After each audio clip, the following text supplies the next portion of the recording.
जय माता दी। सभी भक्तों को नवरात्रि की हार्दिक शुभकामनाएं। नवरात्रि का पावन पर्व 15 अक्टूबर से शुरू हो रहा है और इस पर्व में कई भक्त व्रत करेंगे, पूजन करेंगे, अखंड ज्योत जलाएंगे। तो घर पर पूजा करने की सरल विधि क्या है, अखंड ज्योत जलाते समय क्या क्या हमें सावधानी रखनी है, कौन कौन सी पूजन सामग्री हमें चाहिए जिससे 9 दिनों तक पूजा हम कर सकें। भक्तों, कलश स्थापना के लिए कलश चाहिए, मोली चाहिए, आम के पत्ते का पल्लव अर्थात 5 आम के पत्ते की डली चाहिए, रोली चाहिए, गंगा जल, सिक्का, गेहूं या अक्षत, ज्वार बोने के लिए सामग्री, मिट्टी का बर्तन और शुद्ध मिट्टी, गेहूं या जौ, मिट्टी पर रखने के लिए एक साफ कपड़ा, साफ जल और कलावा। ये चाहिए हमें कलश स्थापना के लिए सामग्री। और अखंड ज्योति के लिए हमें सामग्री चाहिए, पीतल या मिट्टी का दीपक होना चाहिए, शुद्ध देसी घी होना चाहिए, रुई की बत्ती होनी चाहिए, रोली या सिंदूर और अक्षत भी होना चाहिए।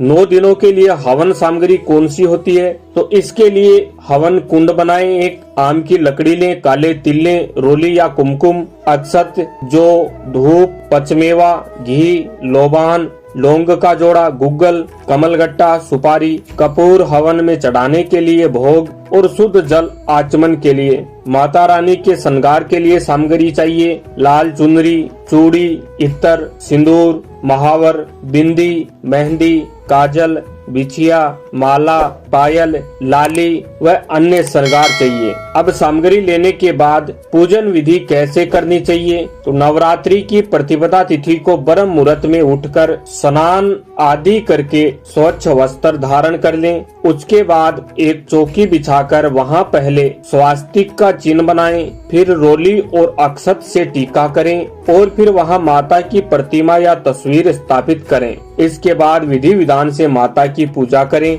इस बात का ध्यान रखें कि जो भी आप कलश स्थापित कर रहे हो वो या तो उत्तर दिशा में हो या उत्तर पूर्व दिशा यानी ईशान कोण में ही स्थापित करना है। कलश के मुंह पर चारों तरफ अशोक के पत्ते लगाकर नारियल पर चुनरी लपेटकर कलावा से बांध दें। अब अम्बे माँ का आह्वान करें और दीपक प्रज्वलित करके पूजा आरंभ करें और माता का चमत्कारी मंत्र ओम ह्रीं ऐं क्लीं चामुंडाई विच्चे का जाप करें। नित्य प्रतिदिन आप 9 दिनों तक ऐसे ही पूजा करें। माता रानी की कृपा होगी, आपके समस्त संकट दूर होंगे। भक्तों, ध्यान रखना, पूजा में विधि विधान से करना आवश्यक होता है। जय माता दी।